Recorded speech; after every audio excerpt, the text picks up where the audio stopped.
brings us to the final game of the night. I started getting wishy-washy when I started talking about the talent in Seattle and Toronto because we ended up stumbling into the talent that's on this baseball field, and it is high-end. Okay. The starting pitching, the back end of the game, the Mets hosting the Padres. The Mets, regrettably, at this dance. They had a couple games that they could have won that could have not had them in the wild card. They didn't win them. Okay. We got Scherzer. We got DeGrom. We got Bassett. We got the home field. San Diego's got to fly out here. Scherzer gets touched by Bell in the first inning, a two-run big boy homer. It was kind of one of those homers that you were like, no way he got it that good, right? He did. 419, the opposite field. It is 2-0. Make it 3 after Trent Grisham, independent. His 184 batting average goes yard on Scherzer. It stays 3-0. The Mets had chances. They had runners on. They were waiting for that 2-out hit. It never came home. And then the 5th inning, Profar with the back-breaking Taylor Walls chiropractor 3-run homer off the pole after the hit before that hit the chalk. And then Manny Machado follows it up with a homer of his own. Scherzer comes out, 4.2, 7 earnings. Shout out to the Mets pen. They did their job, 4.1 shutty. Yu Darvish was Yu Darvish, man. It's fun to watch. We saw a 95-mile-per-hour fastball. We saw a 67-mile-per-hour eephus pitch. He kicks it to Suarez and Garcia. Garcia hitting a hunch easy. Suarez with the 7-pitch inning. The Mets, you wanted to root for him. We were rooting for him. We were live streaming. By the way, we're going to be live streaming tomorrow night. We're going to be live streaming every night. So come tune in. Check out the JM Baseball channel. We'll be streaming there. By the way, we've got some awesome merch. I'm wearing a pretty cool new shirt that our graphics guy put together. So you can support us. Join us in a live stream. Check out our merch store. Get yourself something nice. Get a gift for someone. Eddie Escobar, my guy, hits the homer. We love that. We love getting a 0 off the board. Trev, again, I will kick off. Marte was a part of this game. Do you want to start with Scherzer? Was he banged up? Do we want to give the Padres love? You tell me.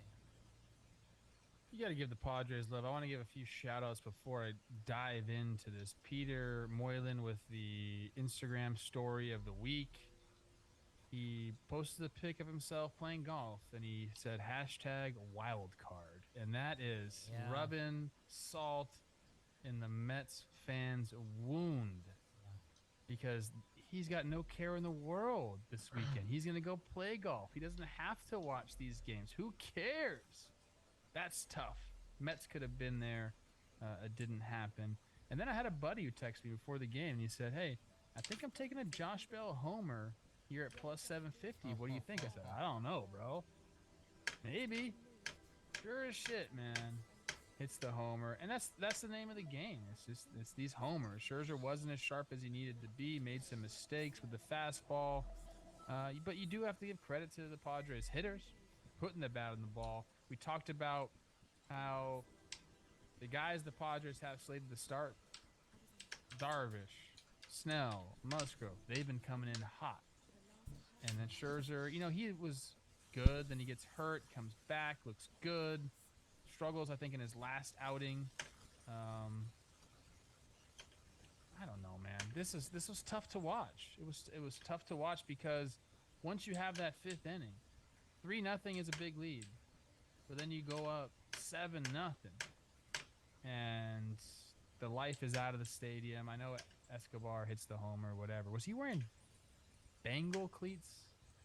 What was that? You know Eddie, man. They were orange with black stripes. Is that a Bengal or a tiger? I don't know what was going on with that. But it's all Padres, man. And this was without Soto doing anything. He wasn't the one. We called for all the guys that got traded to step up, and we were really saying, well, Soto, let's go. Like, you got hot at the end of the season. Can you do something? Turns out Didn't really need him. 0 for 4 for Soto, but Bell does a thing in the first inning, and scoring first. How important is that in these series, especially if you're the visiting team? Score first, shut the crowd up a little bit, like get that momentum.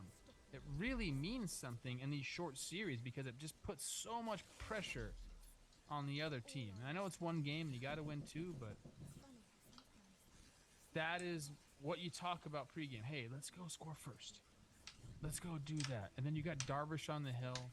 And did he have some base runners on? Sure, but the things he's able to do with the baseball, just it's really, really hard to have a plan of attack against Yu Darvish because he can just manipulate the ball so well. I mean, some of the eephus curveballs up there. Then he'll juice one up on you with the fastball, and that fastball, you know, there's a fucking 10-mile-an-hour difference in how he throws it, and that's with every single pitch. So really, you know, he might have 5 pitches that he throws, but it's really more like 10 because he's able to manipulate them and mess with you. And we saw more of that tonight. And I think, yeah, tip your hat to him and the Padres in general. Trev, that's a great point. Well, first let me do.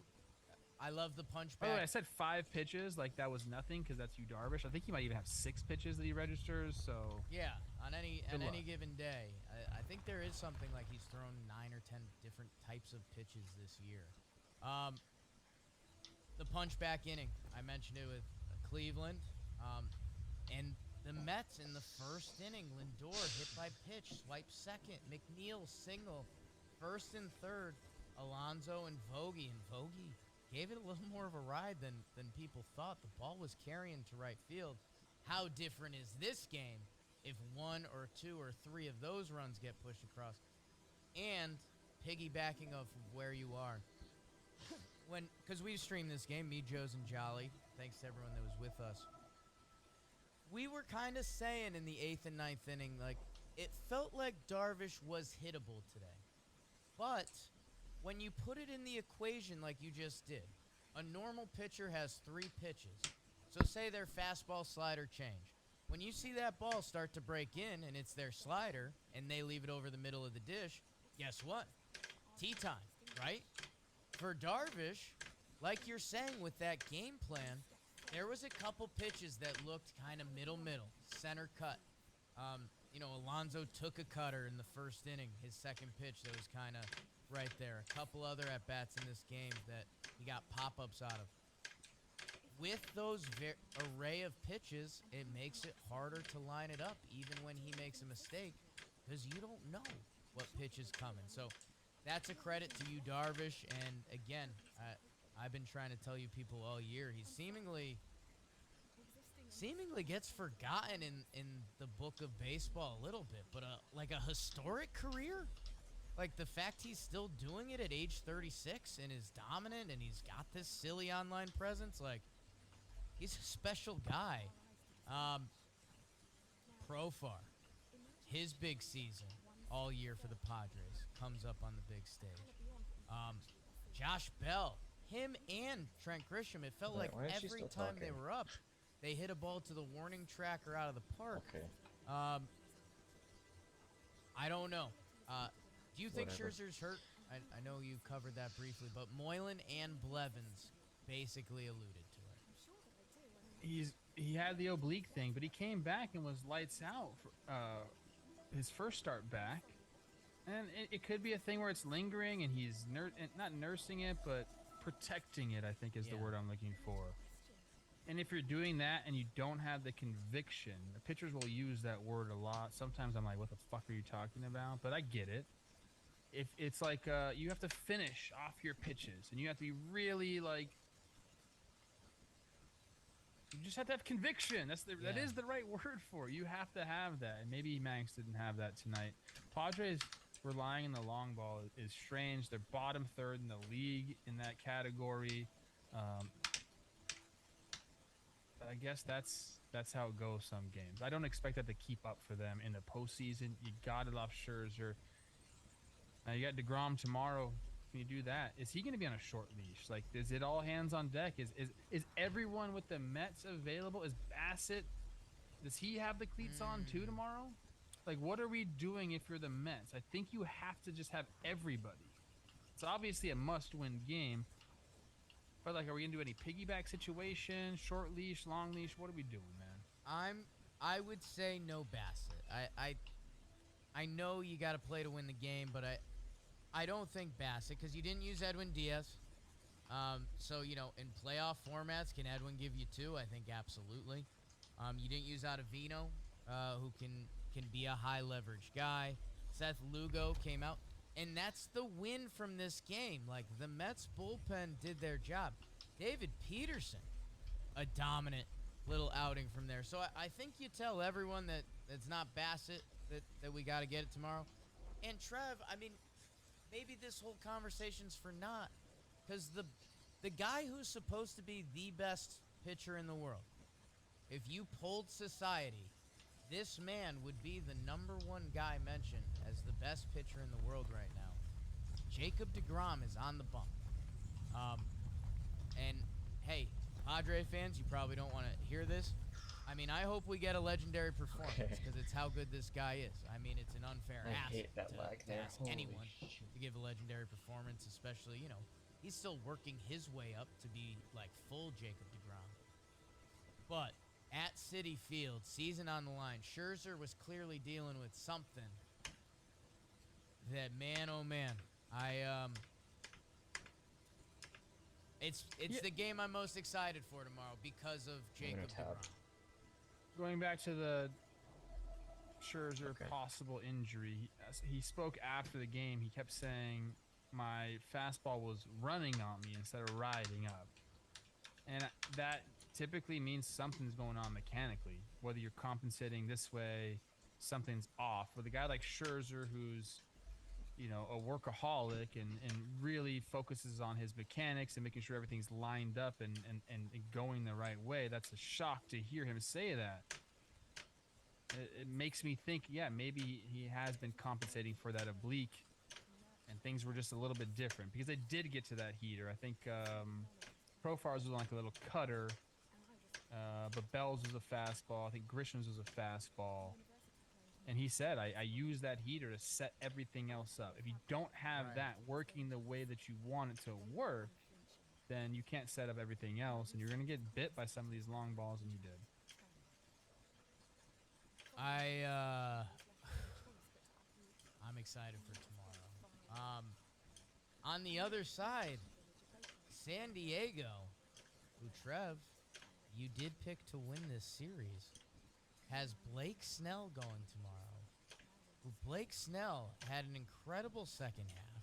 You know he's not afraid of the moment. Heck, I should stop saying incredible second half. He ended up with 24 starts and a 3.88 ERA. He had a much better second half than a first half. But Blake Snell, and I know he was also in your IG Live, flex on him. Crushing it in my IG Live. 14 starts, a 2.19 ERA, 105 punch-outs, and 78 innings pitched. He has only gotten better as this season has gone on. If you're the Mets, you better find some big boy stuff. I mean, Alonso's better versus lefties. You're probably going to see the kid Alvarez in at DH as they're looking for some Mets magic there. I talked about Seattle being set up good with Robbie Ray and Gilbert. The Padres with a win in the bag.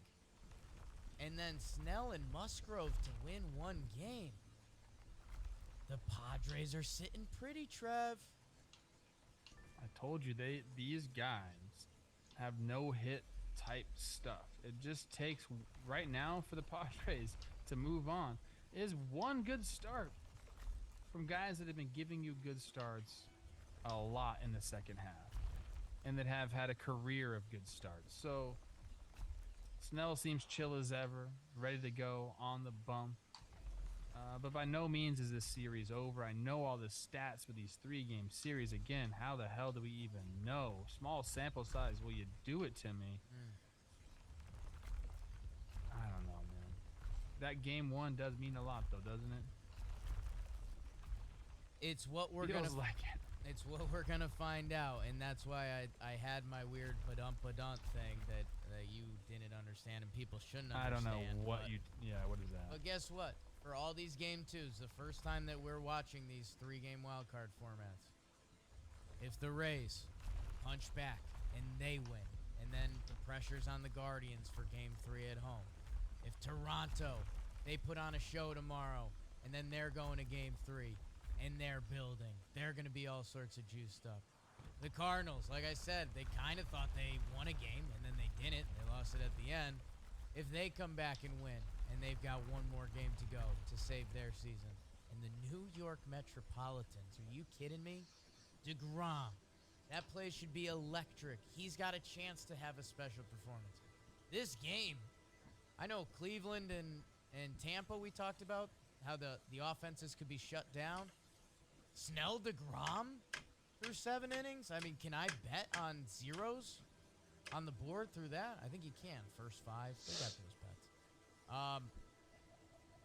I'm excited to see this Mets team and Buck Showalter, and we're not the Mets. The other thing that's tough, Trev, I watched this game with Jolly. They've had 4 games now that were kind of must win, and they've gone 0-4 in them. And when Peter Moylan's posting his IG stories from the golf course, it's in your head a little bit. And it's either, it's literally go now or go home. And I guess a guy that we haven't mentioned yet, who hopefully Mets fans can circle as an X factor for the rest of this series, Starlin Marte brought it tonight. With the finger taped up, defensively, offensively, stealing bags. What's your reason to be on the roster? I think him and Escobar got to go up the lineup tomorrow. It's do or die. And that stuff is what makes these short series so fun and so interesting, is what is Buck going to make this lineup look like tomorrow. But, dude, hand it to your guys. Lindor, you got to do something. Pete, you got to do something. Those 2 guys, you got to be the offense. You have to be the spark plug, whatever it may be. Those are the guys that have to go. That's bottom line, dude. You got to have them step up, okay? Like, it's awesome when we have the guys at the bottom of the order do some things for you. Great. That's extra, bro. Like, your guys need to be your guys. So if you're the Mets, it's one thing you got to look out for is, are our guys, Lindor and Pete, are you going to go up there and get to Snell early and set the tone?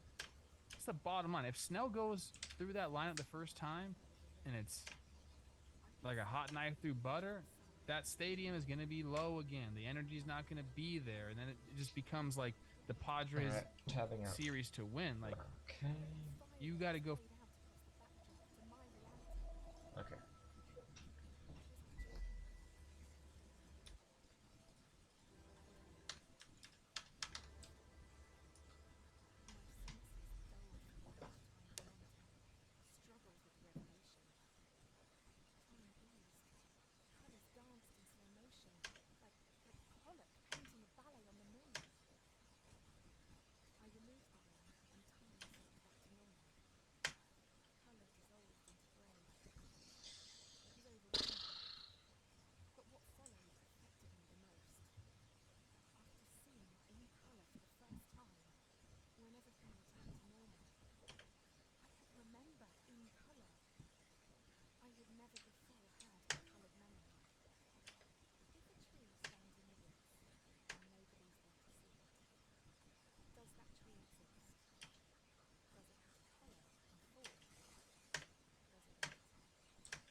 make this, right?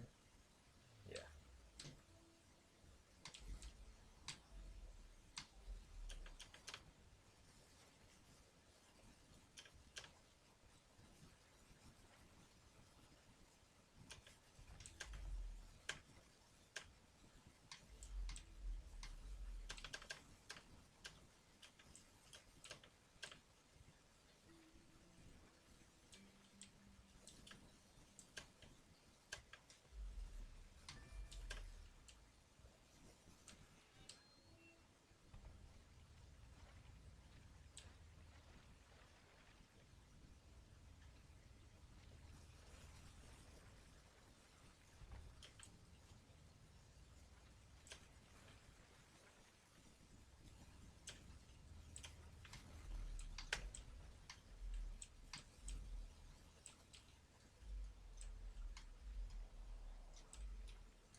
Oh my god.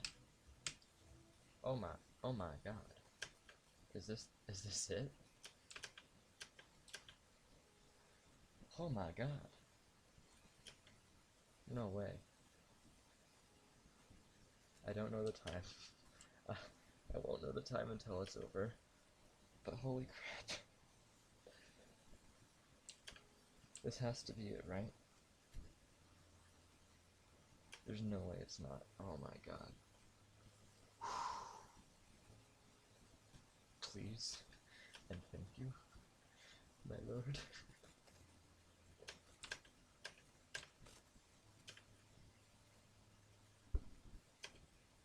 Come on.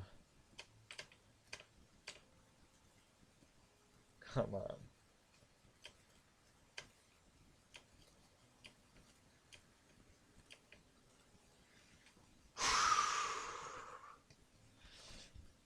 Come on.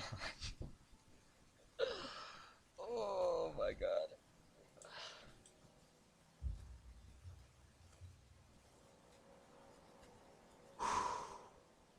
Come on, please. Please and thank you, my... Please.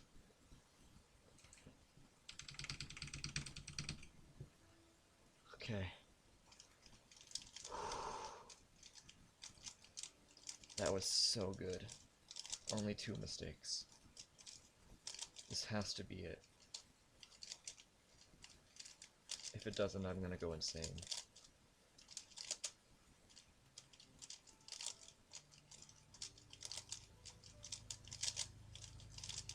Come on, I better be recording this, bro. Oh my god, if I'm not recording.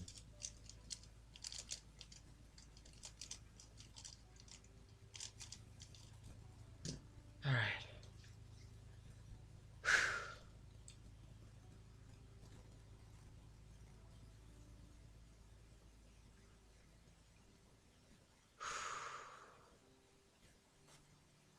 Come on. Why does this cutscene have to be so long? Oh my god. Please. For the love of God.